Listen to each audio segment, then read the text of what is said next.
ngayong araw is magpapaalam na tayo sa ating Raider 1. Kunin na siya sa atin. Previous vlog ko, ayan, siguradong kita-kita nyo to guys. So bali may bumili na sa kanya.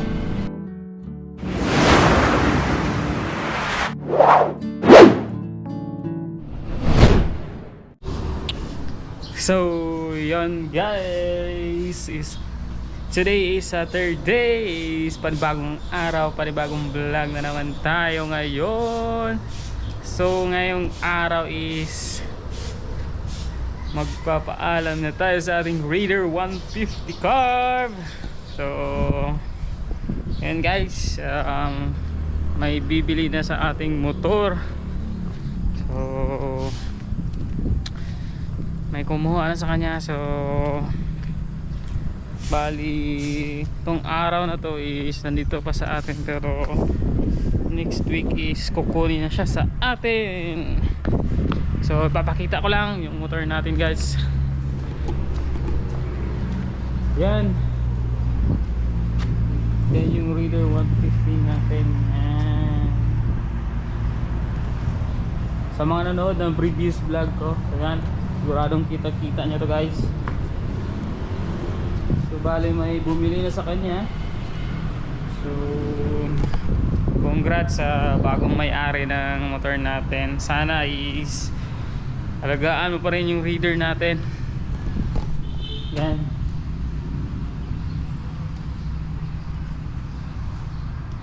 Yan. So congrats sa bagong owner ng Raider 150 natin.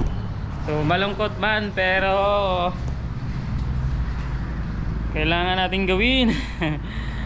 So sabi nga nila is pag may mawawala, may darating. So abang-abang kung anong motor ang ipapalit natin sa Raider natin. So abang-abang sa vlog natin soon kung anong motor yung ipapalit natin sa kanya. So sa ngayon, kailangan natin magpaalam sa motor natin. So bibigyan ko kayo ng montage guys kung anong itsura ng motor natin ngayon. So medyo madumi lang, pero ayos pa rin yung motor natin, walang problema. Ni minsan sa biyahe is hindi ako nagka-problema dito guys. Kahit malayo ang biyahe, chokes pa rin, walang problema.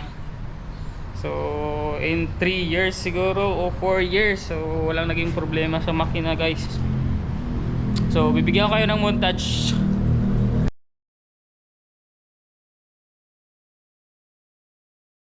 Even when you feel low, you can still go. Even when you feel slow, you can still go. Even when there's no hope, you can still go. I never answer to no, man, I still go. Go, go, go, go, go, go, go, go, go, go, go, go, yo, go, go, go. Hustle hard, hustle every single day. I'll be making moves till I'm buried in my grave. To the system, I don't wanna be a slave. I've been doing shit my way, or the highway. Yan. Bagong may-ari.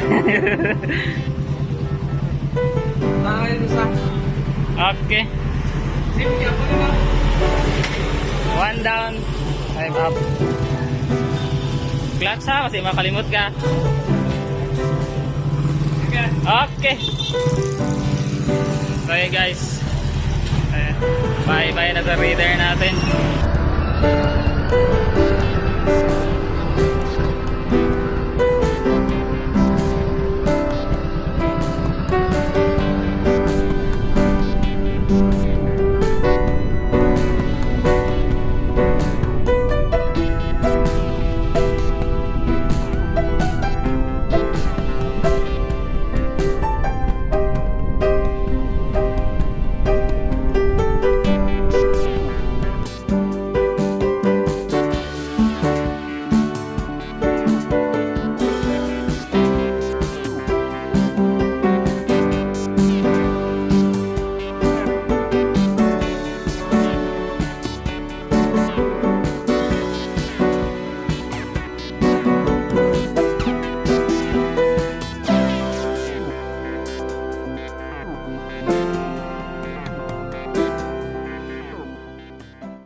So yun guys, so yun yung motor natin. So sana isalagaan siya ng bagong owner. So kasi nga pala is abang-abang sa ating bagong motor na gagamitin. So sana abangan nyo sa next vlog. So hanggang dito na lang yung vlog natin. So abang-abang sa bagong motor natin.